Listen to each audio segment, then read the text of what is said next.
Hi, and welcome to Organizing Life's Daily Demands. My name is Peter Gordon. I'm the president of New York Financial Organizers, and we're daily money managers. We help people pay their bills, deal with insurance claims, and take care of all the non-investment side of personal finances. And the purpose of this podcast is to introduce the viewers and listeners to other professionals who help people organize their lives, the daily demands of their lives. And today I'm thrilled to have Sheila Warnock of Share the Care. And hi, Sheila, how are you today? I'm great, thank you. Thanks. Welcome to your to our podcast. Sheila and I met at this wonderful networking event. I do a fair amount of networking to meet other professionals who might be able to help my clients, and I immediately was drawn to the work she does. So what better way to start by you telling us a little bit about Share the Care? Well, Share the Care is a caregiving model, and it fits beautifully into your format here, Organizing Life's Daily Demands, because it's Share the Care, how to organize a group to care for someone who's seriously ill. Now, this was created a long time ago, but it has since evolved into more than taking care of people who are seriously ill, but also anybody who needs support, whether it has to do with aging or another circumstance in their life that isn't one that has to do with medical issues. But it helps people who are dealing with all kinds of crises to avoid isolation and depression by having a real support family. It's called the caregiving family. And all of this evolved out of personal experience. For me, caregiving started in the 80s when there was nothing to help caregivers. If you can imagine, or if you remember, there were no books. We didn't have the internet. We didn't have, email. There were no organizations, or if some of the big organizations were just beginning to start around the same time as the work I was doing. But I took care of my mother by myself for 4 years, and she lived 5.5 hours away. So I have experienced what it feels like to be a solitary caregiver for somebody.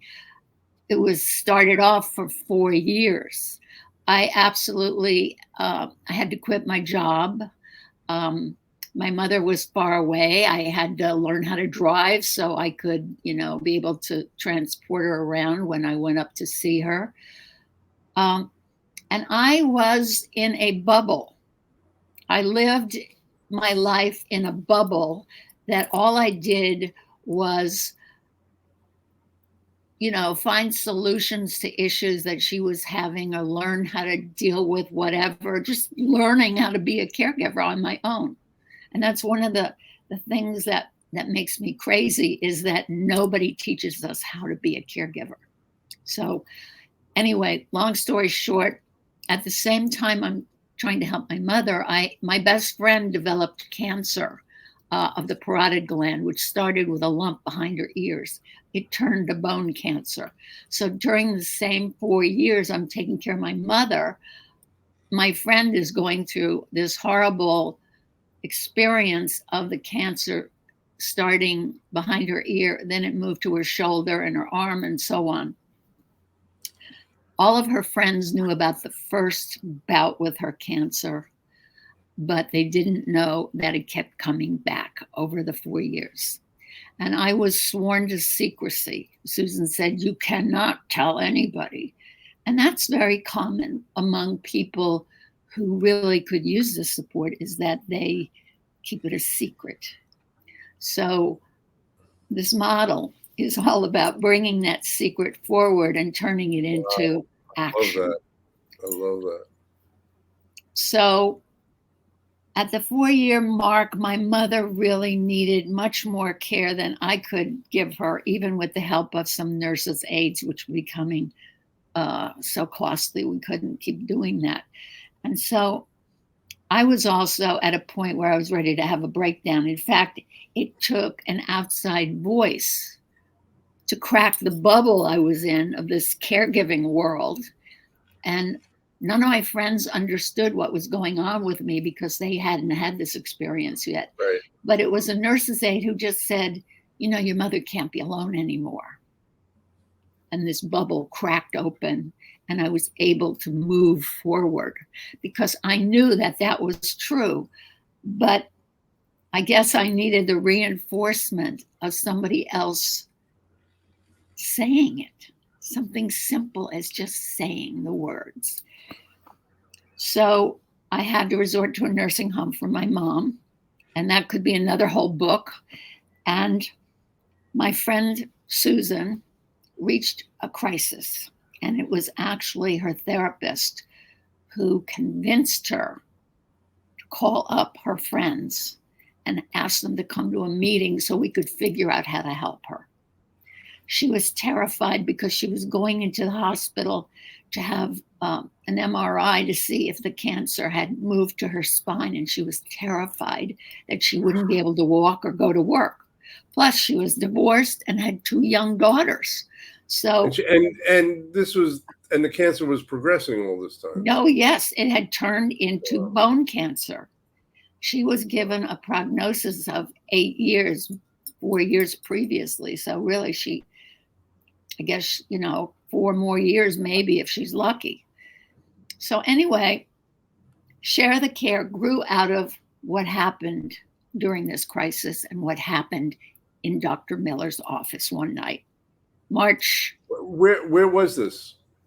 It was here in New York City.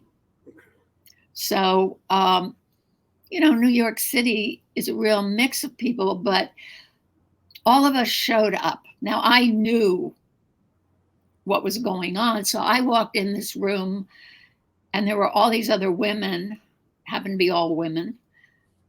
And that's not unusual.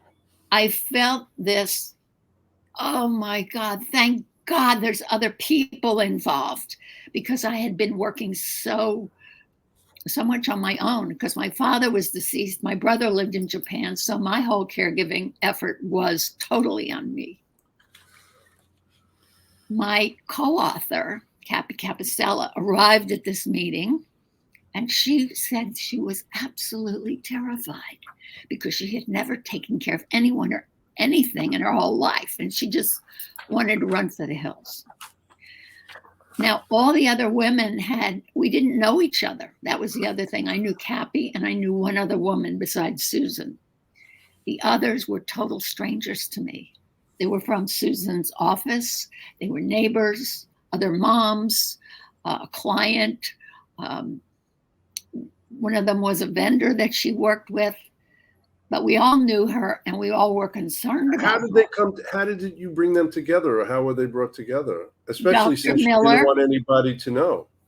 Dr. Miller broke through to Susan. Susan was seeing Dr. Miller. She was the one that broke through and got her to call up 15 people, and 12 of us showed up the next night.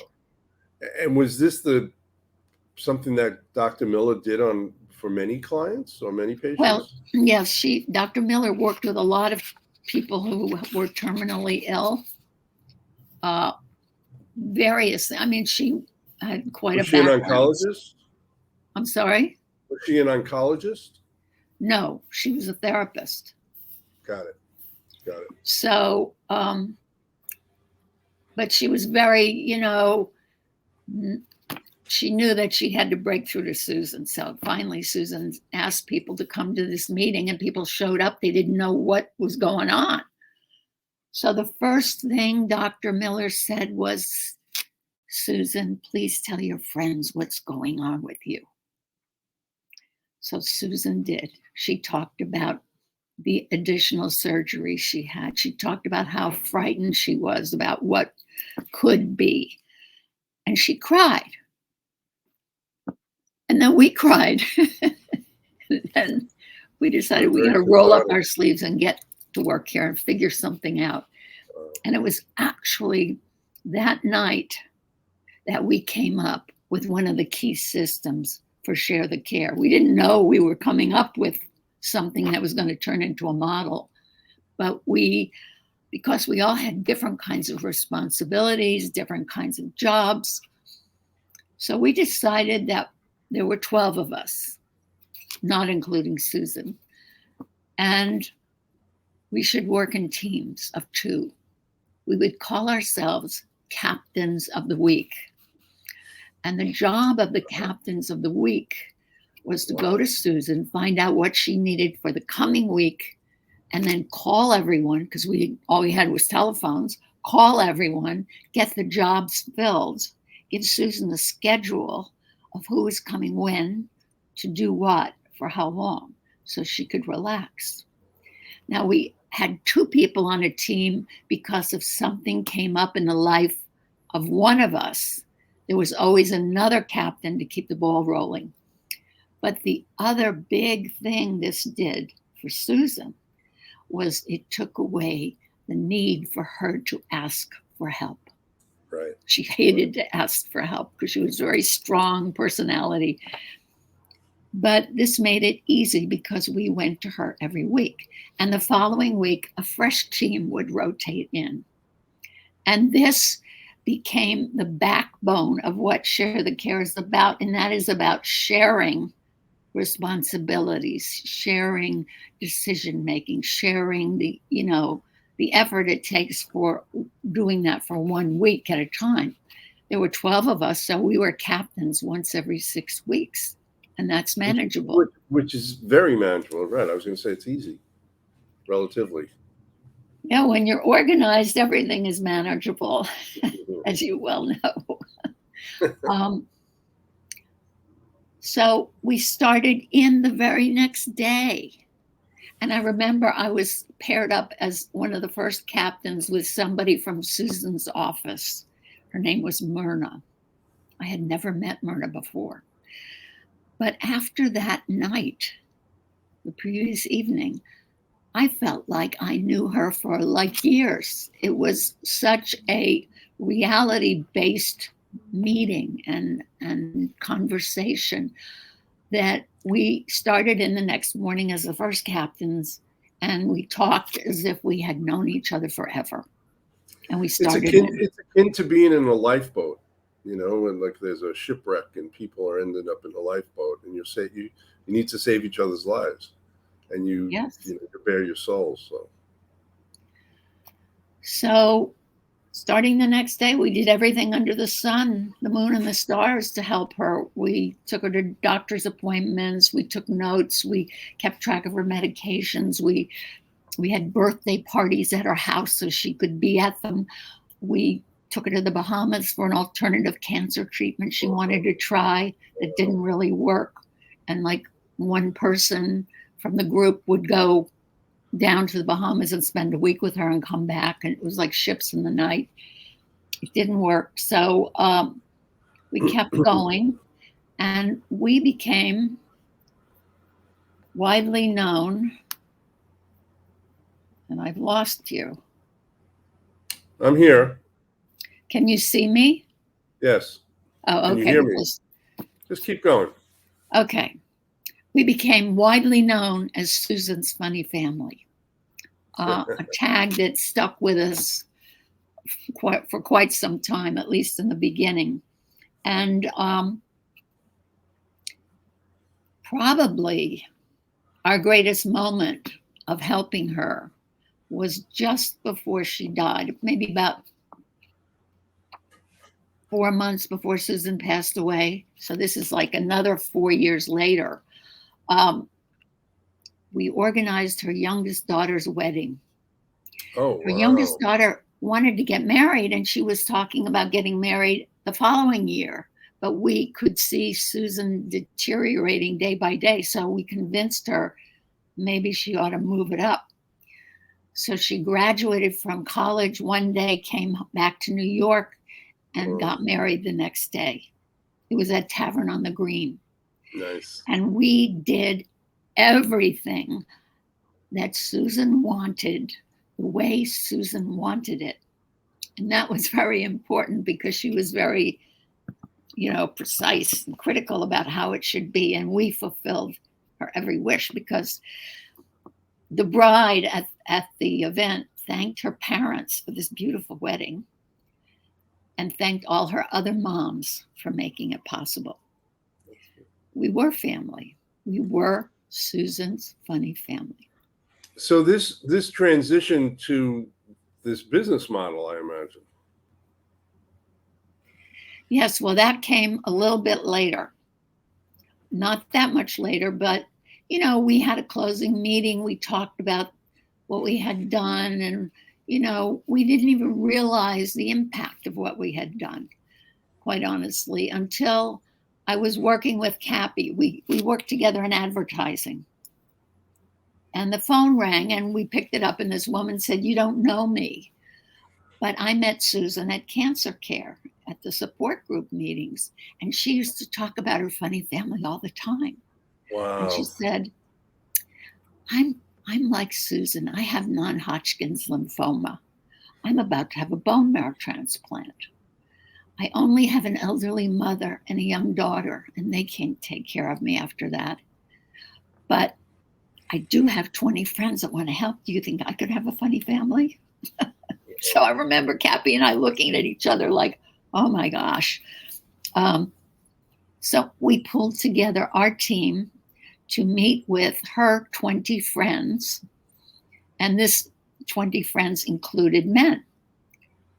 So I will never forget going to this meeting and being there when these people arrived, because it was like deja vu. They looked like we did when we arrived at the first meeting. There were people who were skeptical. There were people who were frightened. There were others who were like, what's going on? They were the same as we had been. So we followed the format that Dr. Miller had instigated, and we asked Francine to tell her friends what was really going on, and she did.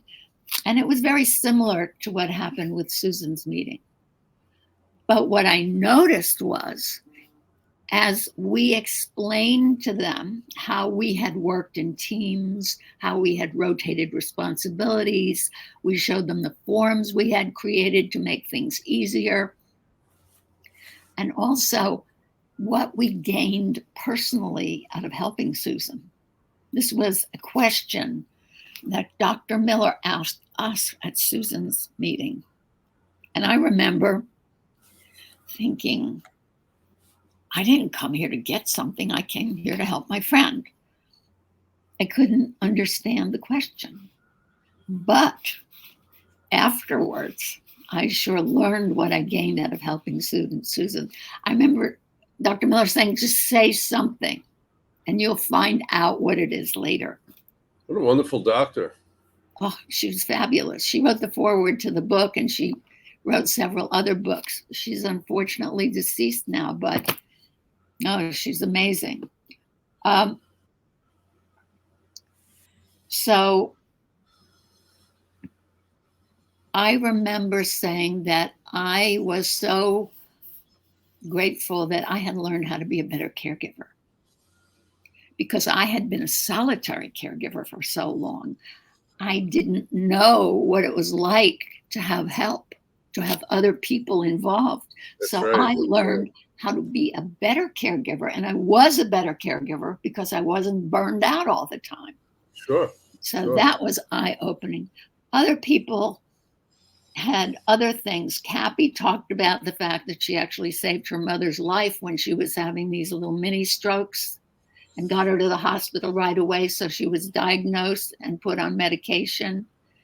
And she was very proud of that because she had been so terrified of doctors and hospitals. And another woman shared that she had always wanted to have children, but she couldn't have them. And her husband didn't want to adopt. So she said, I had all of this nurturing inside of me that had nowhere to go. So I used it in my caregiving for Susan. Everybody got. So then we saw her 20 friends, Francine's 20 friends, begin to relax. You could see them thinking like, oh, that's what they did. We can do that. That's not hard. Let's get going. We got to have our own meeting. So they left that night with such excitement about having a plan to follow. And the room was just covered in love that night. So it was amazing. And they did form a group. They took care of Francine for quite a number of years. The bone marrow transplant and subsequent treatments that they did fundraising for, she kept going for at least another 8 years. So wow, that's beautiful. It was amazing. So the next morning I called up Cappy. I said, Cappy, did you see what happened last night?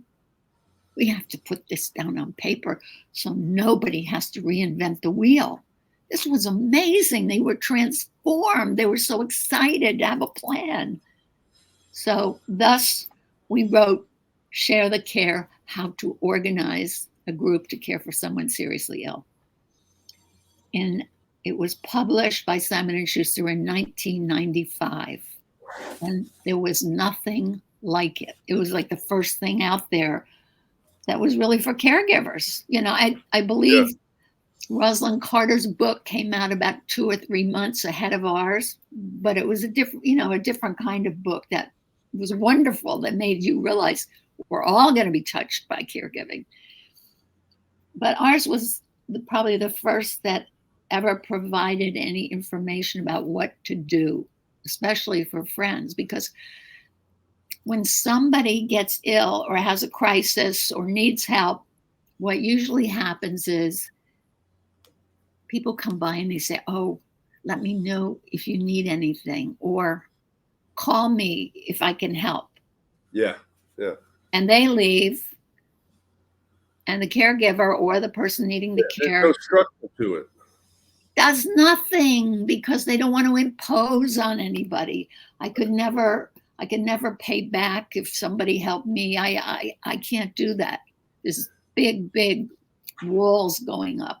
Right. Meanwhile, the people that want to help have no idea what to do or how to do it.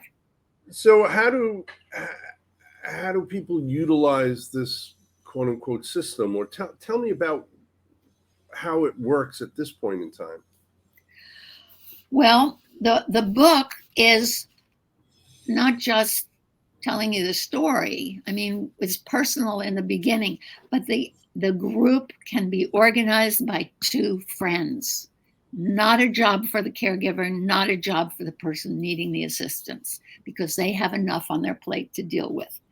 But 2 friends who really care about these people can pick up the Share the Care book, because the first 9 chapters are written to these 2 friends, giving them detail by detail how to work with the family or the person to figure out who to invite to a meeting and what kind of help do you need right now, so that they can get the ball rolling. There are a couple of forms that are used in the meeting that list the kinds of jobs that are needed right away, and people get to rate themselves on the jobs, so that in the beginning, because a group of people don't necessarily know one another, they can figure out who to call, because they'll get a copy of what people think they're really good at. And that's the point. People only have to do jobs they feel confident about doing. Nobody so it doesn't necessarily have to start with a group of people. You need is it 2 people, 4 people, or does it not matter? You start with what you can get, okay? Exactly. Especially in the instances where somebody has dementia or Alzheimer's disease. We've developed a protocol for how groups can work, and that would be a small contingent of people who come into the home, who know the person needing the care, and who are not frightened of what's going to happen, but and we certainly encourage the people who are involved with caring for someone with dementia or Alzheimer's to get some education from the Alzheimer's Foundation, or, whatever organization specializes in that, so they can learn some of the things they could do, should do, can't do, because everybody's unique. It's not cookie cutter. Oh, no. And well, one of the things is that in the U.S. culture is that, things are not centralized. We're a democracy, and, it's everybody's supposed to pull up their boot, they do everything by pulling up their bootstraps. And so there's a lot of stuff out there, but the people don't know where it is. And we hear this all the time. Wow, I can't believe you exist. I mean, it's sad. And that's a job that one person could do, is doing all the research and calling and getting things organized. Right. So this is wonderful. I know, from as far as I'm concerned, and I deal with people all the time who are in a situation. So this is a blueprint for how one of the ways they might be able to help themselves. Yes. So as I was saying about a small group for people with that issue, they could also have other people, an outer group, doing things like bringing meals or shopping, or, dropping things off. Yeah. But also because the person dealing with those issues needs to have structure, needs to have everything, a certain way, and they would be frightened or distracted, or, so if they had 20 people coming in. So what's your role at this point? Well, this is what happened. So we wrote the book in 95.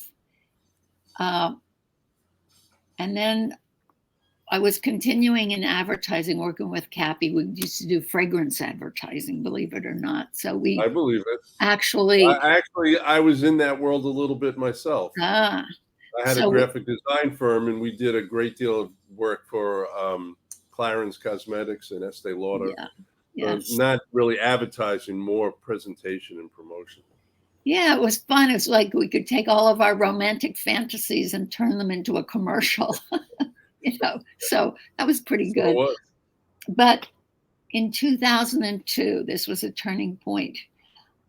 Cappy's dad, who was 86, was diagnosed with a glioblastoma. He was always in good shape. He was totally with it. He was very active. No rhyme or reason. And she was, going crazy. She was trying to find the best doctors in New York. And so she went up to visit her parents because they lived up in Westchester. And I called up there to see how things were going. And her mother was on the phone. She said, I can't talk.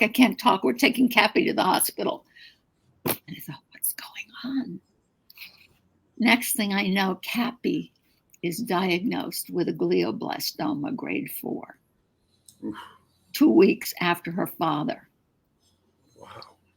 This was shocking, to say the least, because Cappy was she was like her father. She was energetic. She was outgoing. She was wonderful speaker, creative. So I organized a group for Cappy, and she wanted one because she knew, she better have support. She's going to need it. So there were 33 of us who came to that meeting. Oh, wow. And we even had some people that she knew on the coast who flew in for the meeting, or flew in to help out occasionally, that sort of thing. Yeah, because she gave a lot of love, so she got a lot of love in return. And we needed 33 because Cappy opted for brain surgery. Her father had radiation or chemo, I'm not sure which, because he was being taken care of by the family. And in New York, Cappy's friends were taking care of her. She lived alone, so we rallied.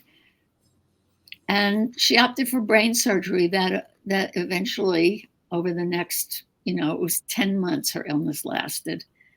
She'd lost her ability to speak, to write, to walk, or at the end, even move her body. We had nurses' aides. We had a live-in nurses' aide who was marvelous. She was actually a nurse in Zimbabwe, but she was here in the U.S. and she was studying to take the exam so she could work as an RN here in the U.S., which she did. Right. So I guess I'd like to focus on, how does somebody avail themselves of Share the Care? Okay. I mean, there's obviously a book and there's a website, but what's the best way for people to discover it and then utilize it? Okay. I just want to mention that after Cappy and her father, they both passed away within 12 hours of one another. That's what led me to decide to start an organization to get Share the Care out to a much wider audience, even though it had been used in places all over the world. So when I started, I opted to try to do presentations at the local Y, whatever. I did that a couple of times and like 3 people showed up. So I decided that's not the route. And I developed a curriculum to teach health professionals because I thought that's the best way to reach caregivers who are too exhausted Absolutely. to go to a meeting or listen to me talk or whatever. But if they could explain it in depth and encourage people to get help, it could really make a difference. And that's primarily where I put a lot of my energy, was reaching professionals so I could reach caregivers.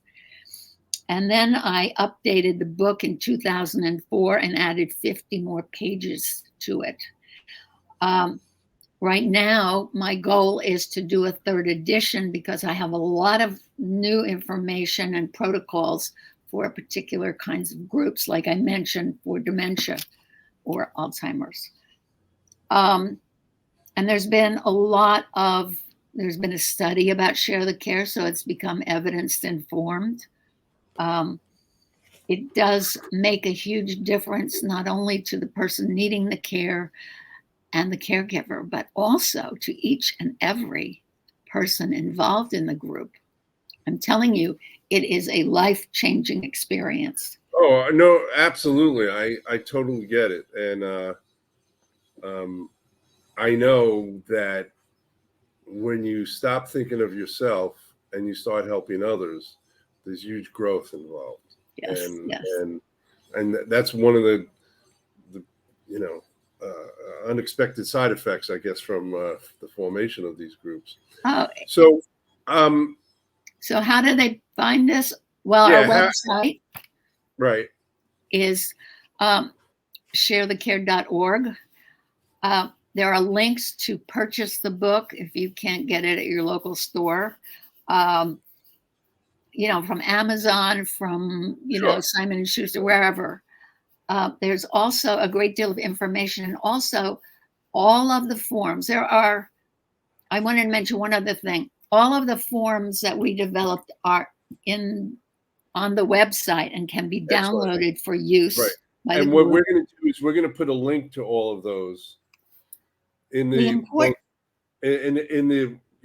on the video text, the video area, as well as the podcast area, so people have that. Okay. There is